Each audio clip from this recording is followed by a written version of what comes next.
guys, I'm James and we're back again on the Alpina. Today's job is a clutch slave cylinder. Let me show you the problems I've been having. So, as you can see here, my pedal is stuck down, and that's just from moving it in and out of the garage, as you saw in the intro bit earlier. And then there we go, it's stuck up, brings up. So what's happening is it's just it's returning, but it's got no resistance at all, and then occasionally it will stick down. I've got a new slave cylinder, so I'm going to show you how to get it changed. With the bonnet open and car up on axle stands, there you go. Here are the tools you'll need. Now the clutch slave cylinder is on this side of the car, tucked under here. We're going to need a 13mm socket on an extension with a ratchet, and then in this case an 11mm pipe spanner, just to get onto that nut that is on the hydraulic line. Here's the underside of the car. And you can see I've got quite an oil leak I need to deal with, but that isn't from the clutch slave cylinder. However, is here, blocking the light. And there it is there. We've got a pipe spanner onto this one, then we've got one nut here, one nut down the back, and then that should pop out. I've got a jug here to catch the brake fluid that's going, or clutch brake fluid, that's inevitably going to leak out.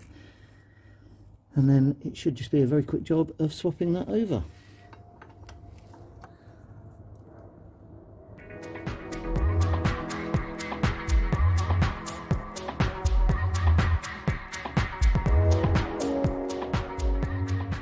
Oh, my brake fluid looks appalling.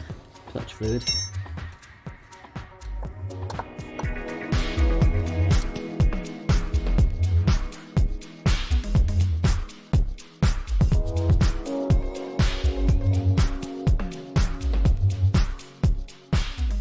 Right, that's one bolt nearly done. Let's get this one at the back. And 13mm.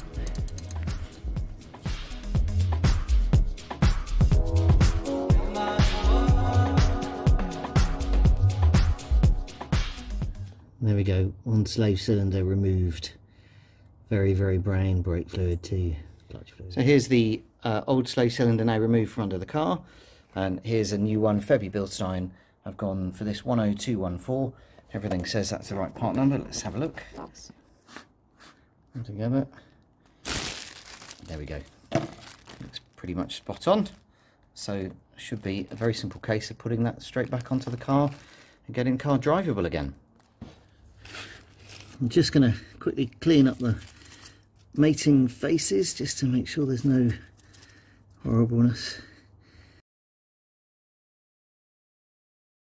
This nice neat slave cylinder in. Here it is. So just pop it in there.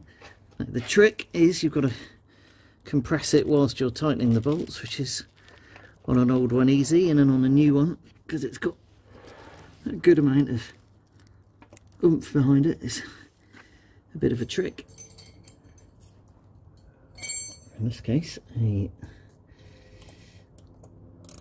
ratcheting spanner. Love these, so helpful.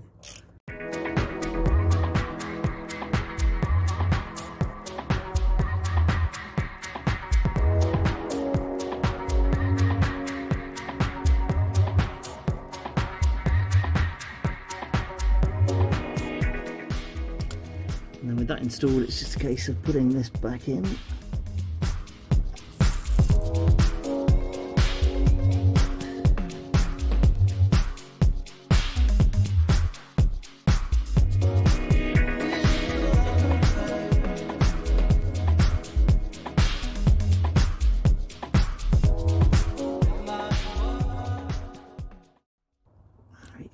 Done. And then we'll get on and bleed the system.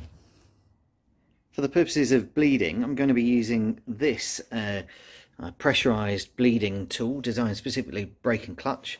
I've got my new fluid here, and here's this old fluid, and as you can see it's cloudy and horrible and pretty horrendous, and just an example, that's kind of how it should look, so nice and clear and clean. With fluid in the pressure bleeder, I've now pumped it up to it's just under 10 psi and connected my tube into the brake fluid or the hydraulic fluid reservoir. The other thing worth noting is that the bleed screw on the slave cylinder takes a 7mm, so you're going to need a 7mm spanner, which is tiny little thing, but I found one in the toolbox, and then it's just a case of getting back under the car and getting this bleeding going. And then with our 7mm, I just need to undo this here, and with the pressure at the bleeder, the bleed on the thing, there we go. Lots of air coming through, and there's our fluid coming through.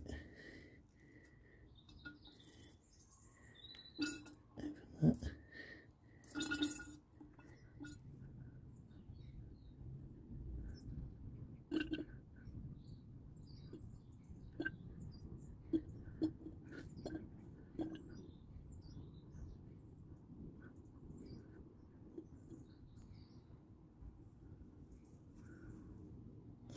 Hopefully that's that done. The air's come out. So that feels good. I'll give you a demonstration. And then yes, there's kind of a nice positivity to that. Only time will tell when we're on the road, but that feels good.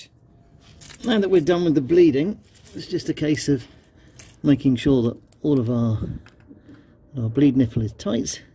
Let's just check that. Oh, wrong way. That's it. And then removing that and putting a little protector over. There we go.